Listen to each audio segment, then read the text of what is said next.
Oferecimento Unimed João Pessoa. Cuidar de você, esse é o plano.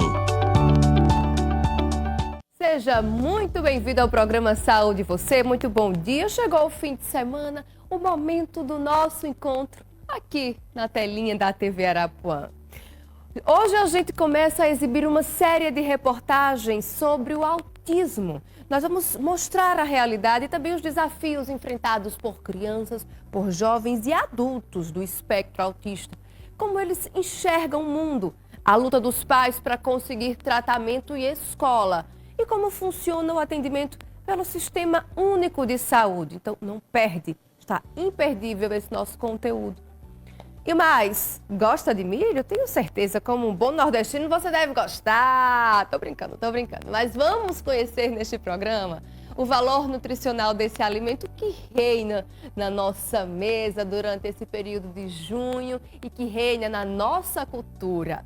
Tudo isso e muito mais você acompanha, a partir de agora no programa Saúde Você.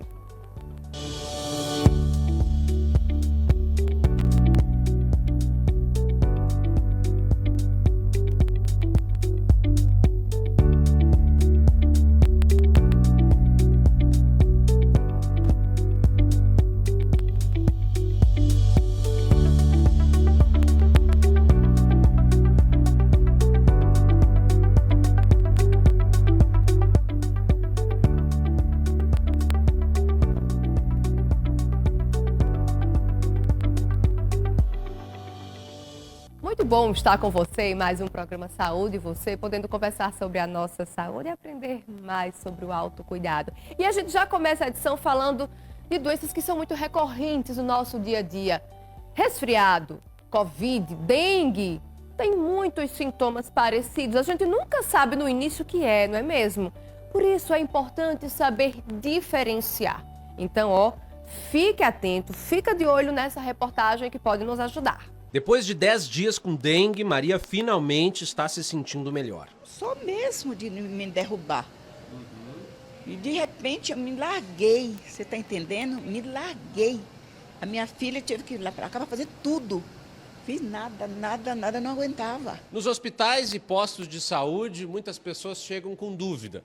Tô com dengue, tô com gripe, tô com Covid. É que alguns sintomas são parecidos mesmo. É importante saber as principais diferenças e, principalmente, quando é preciso procurar um médico. Nas 3 doenças, o paciente pode sentir febre, dor de cabeça, dor no corpo, cansaço e mal-estar. Mas na dengue é comum também dor nas articulações, manchas na pele, diarreia e dor nos olhos. A orientação do Ministério da Saúde é buscar atendimento médico quando tiver febre repentina acima de 39 graus e pelo menos mais 2 sintomas da doença. Não há necessidade de ir imediatamente ao pronto-socorro, né? O pronto-socorro é um lugar bastante insalubre. Tem muito mais gente doente com outras doenças infecciosas. A partir do 3º dia de sintomas, dá para fazer o teste para confirmar se a pessoa está com dengue. Neuza foi ao posto hoje para tentar fazer o exame. É muita tosse, eu nunca sinto essa tosse esquisita. Minha vizinhança está tudo com dengue e está o mesmo problema que eu. Nos casos moderados e graves, médicos também pedem um exame de sangue para medir o nível das plaquetas, que podem ser reduzidas pela dengue. Isso aumenta o risco de sangramentos e de uma piora da doença. O tratamento é feito com muita hidratação, como água, soro caseiro e água de coco. Uma pessoa de 75 quilos, por exemplo, precisa de 6 litros por dia. E remédios para dor, como dipirona e paracetamol. Não pode tomar aspirina nem outros medicamentos com AAS, o ácido acetil salicílico. E nada de anti-inflamatórios sem orientação médica. O melhor jeito de combater é a prevenção. Passar repelente, não deixar água parada e, se estiver no público-alvo, tomar a vacina. Roberto levou a enteada hoje. Aproveitei o feriado hoje para a gente colocar as vacinas dos meninos em dia, que é muito importante, né? Pois é, gente. Então, lembrando, a gente já conversou sobre isso uma vez, mas só para reforçar. Cuidado com a automedicação quando não sabemos o que é que temos. É preciso, a gente tem que ter cuidado, principalmente porque esses sintomas no início são muito parecidos e existem alguns quadros que podem agravar e que não podem ter contato com algumas medicações específicas. Então, é importante sempre ter atenção e cuidado e cautela, tá bom? Uma pesquisa do Centro de Controle e Prevenção dos Estados Unidos revelou que para cada 110 crianças no mundo, uma faz parte do espectro autista. Para enfatizar a importância de uma melhor qualidade de vida, vamos exibir, a partir de hoje, nas edições do Saúde e Você, uma série de reportagens que mostram a realidade de crianças, de jovens e também de adultos que têm autismo, que fazem parte desse espectro. Nós vamos acompanhar agora o primeiro episódio. Veja aí. No mundo acostumado aos padrões, eles são a própria diversidade. Eu lembro assim, a primeira frase que ele falou foi: mamãe, quero água. Ele tava com 4 anos. Foi melhor do que falar mamãe, sabe? Ele é um pouco diferente, mas que ele é capaz, é o nosso presente. Eu falo muito. Eu agora posso aprender a administrar melhor a minha vida, administrar meu trabalho e voar cada vez mais alto. O maior ato de amor por um autista é você ter paciência. Um gigantesco universo de possibilidades de ser humano.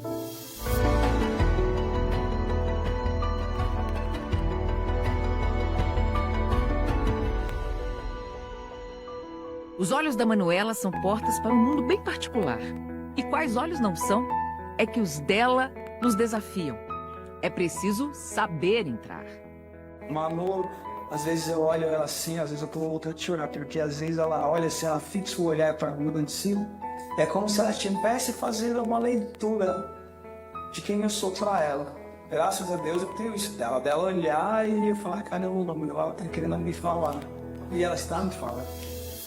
Assim, os pais buscam compreender a menina que aos 8 anos ainda não fala.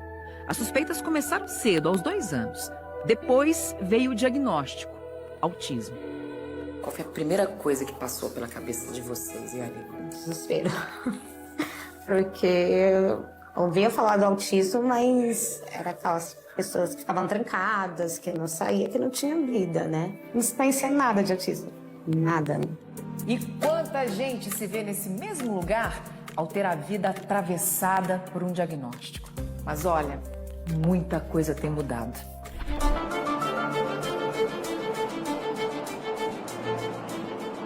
Sábado, dia de jogo, previsão de casa cheia na Neoquímica Arena, casa do Corinthians, na zona leste de São Paulo. A multidão vem chegando e no meio de tanta gente, uma turma que tem conseguido chamar a atenção e ocupar cada vez mais espaço.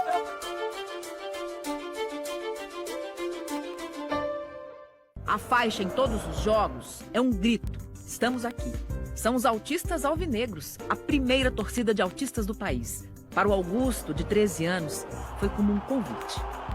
Eu sempre estive animado para ver os jogos do Corinthians aqui.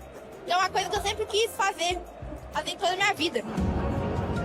Rafael é um dos fundadores. Ele foi diagnosticado aos 33 anos. Eu tenho um sobrinho autista que já foi diagnosticado desde cedo. Comecei a estudar sobre autismo para entender ele. E nisso eu fui me identificando nos sinais. Em 2004, estudos estimavam uma criança autista entre 166. Atualmente, uma para cada grupo de 36. O dado é do Departamento de Saúde dos Estados Unidos. O Brasil não tem estatísticas oficiais. Por que hoje está se fazendo tanto diagnóstico? Tem várias razões. Uma delas, sem dúvida nenhuma, é o conhecimento que você tem a respeito disso. Então, claro, quanto mais você conhece, tem mais, as pessoas conhecem mais, identificam mais frequentemente. Os sinais aparecem cedo. Entre os mais comuns, atraso na fala e dificuldades na comunicação de uma maneira geral. Movimentos repetitivos, interesses restritos, pouca interação. Não dá para te dizer como que é o autista. Dá para te dizer que existem indivíduos que preenchem esses critérios, mas que são tão diferentes um do outro quanto eu sou de você. Por isso é chamado de transtorno do espectro autista, ou TEA. Existem 3 níveis, 1, 2 e 3. No 3 estão os autistas que precisam de muito suporte, em alguns casos até para comer e tomar banho. No nível 1, quem está do seu lado, e talvez você nem imagine.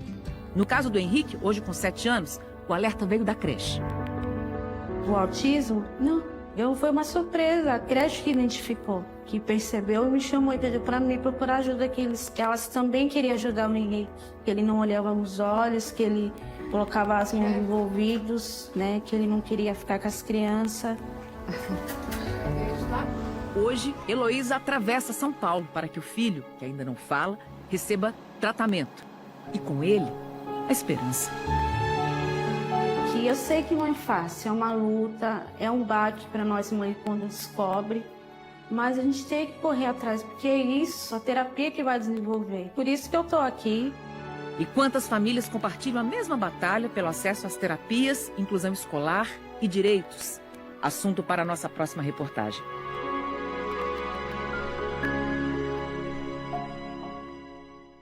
Pois é, essa foi apenas a primeira matéria da nossa série de reportagens. Semana que vem nós vamos mostrar mais, vamos mostrar a realidade das pessoas que convivem com o espectro autista. A gente sabe que é um desafio muito grande. Por quê? Porque não estamos realmente preparados. Não temos um país com estrutura suficiente para dar conta das necessidades dessas crianças, das necessidades desses jovens e também das necessidades desses adultos. Ainda temos que evoluir bastante enquanto sociedade, temos que evoluir bastante ainda enquanto também serviços a oferecer para essa população e precisamos estar atentos. É um número significativo. Certamente você conhece alguém que enfrenta essa condição e a gente precisa sim olhar para ela com muito carinho, muita atenção e respeito.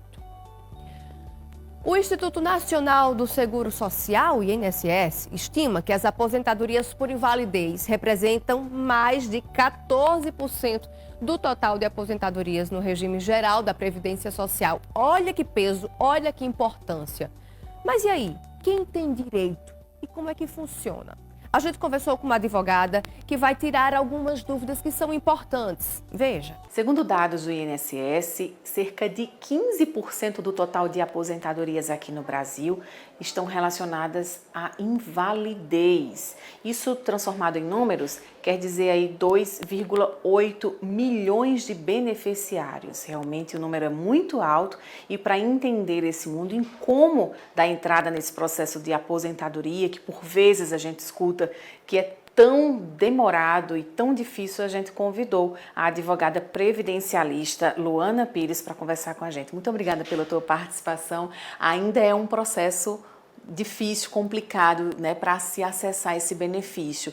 E por que então esse rigor por parte do INSS? Pois bem, de fato, esse número tem crescido a cada dia. A gente tem verificado que o número cresceu um pouquinho nos últimos anos.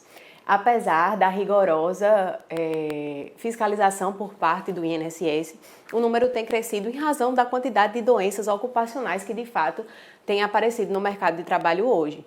Além do que, os números vêm desde antigamente, porque muitas outras pessoas antigamente conseguiam esse tipo de benefício. Apesar de haver regularmente a fiscalização por parte do ente previdenciário. E aí, antes de acessar a aposentadoria, muitos trabalhadores conseguem um benefício, né, o BPC. Por que não se dá logo esse direito, né, à aposentadoria e passa antes por esse processo que deve ser revisado com uma certa frequência? Na verdade, o benefício de auxílio-doença, que é o que normalmente se consegue anteriormente a uma aposentadoria por invalidez. O que acontece? Por vezes, a pessoa está ali trabalhando normalmente e sofre algum tipo de acidente no trabalho. É encaminhado para o INSS para que passe aquele período de recuperação. E aí, depois de passado esse período, se visualiza que aquela pessoa não recuperou a capacidade laboral. Então, é de novo renovado o pedido do auxílio-doença e assim sucessivamente. Quando é que esse benefício é transformado numa aposentadoria por incapacidade permanente? Quando se vislumbra que, de fato, aquela doença ocupacional não tem mais volta, ele não tem condições de recuperar aquela capacidade laborativa dele. Então, esse benefício é, de fato, convertido em aposentadoria por incapacidade permanente. Mas aí pode acontecer dessa pessoa recuperar a capacidade laboral e poder voltar a trabalhar. Por isso que não é de logo concedida uma aposentadoria por incapacidade. E essa invalidez está relacionada tanto a questões físicas como também psicológicas, né, que a gente tem visto que tem aumentado o número de afastamentos por problemas psicológicos, né, um deles inclusive o burnout. Exatamente. Assim, a gente viu, principalmente depois da pandemia, aí o que explica também o aumento do número, considerando que os dados do IBGE são atualizados a cada ano, a gente viu que depois da pandemia o número de doenças psicológicas aumentaram bastante. Então, assim, esse tipo de aposentadoria por incapacidade, ela pode ocorrer tanto por questões físicas ou psicológicas, de fato, se realmente comprovadas através de laudos médicos e depois de passado pela perícia no próprio ente previdenciário, que aquele tipo de doença leva à incapacidade permanente. A gente queria uns exemplos, né, de que tipo de doenças realmente gera essa incapacidade no trabalhador que dá acesso, então, à aposentadoria. Vamos lá, a gente tem, assim, um rol de doenças é imenso, né? Mas vamos falar um pouquinho sobre as doenças psicológicas. A gente tem a depressão, o próprio burnout, que quando comprovado que trazem prejuízos para o trabalho daquela pessoa, pode sim se transformar em uma aposentadoria por incapacidade. E as questões físicas a gente varia de acordo com o tipo de trabalho da pessoa. A gente tem o pessoal da construção civil que apresenta problema de coluna, problema em algum membro superior ou inferior, enfim. As doenças são diversas e aí o que vai dizer que se de fato existe a possibilidade da incapacidade ser permanente é o próprio médico. Então, são muitos critérios, né, para se acessar o benefício.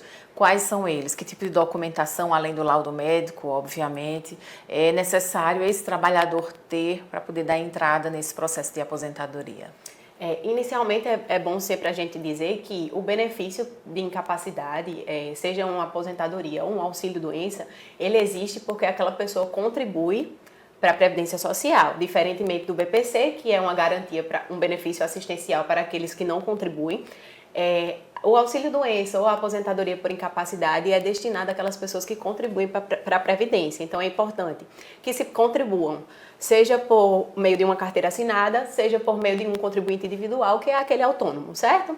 Então, é importante essa filiação com a Previdência e depois comprovar que existe a doença. Como é que a gente comprova? Através dos laudos médicos, seja particular, seja através do SUS. É importante juntar tudo isso para que se leve ao ente previdenciário, para que se passe por uma perícia e a partir disso o benefício seja concedido ou não. Sendo concedido, tudo certo. Não sendo concedido, ainda há a possibilidade de judicializar, se de fato comprovado que aquele segurado deveria ter direito ao benefício, é possível levar para o judiciário para tentar se resolver a demanda. E qual é o tempo que se leva para a concessão desse benefício?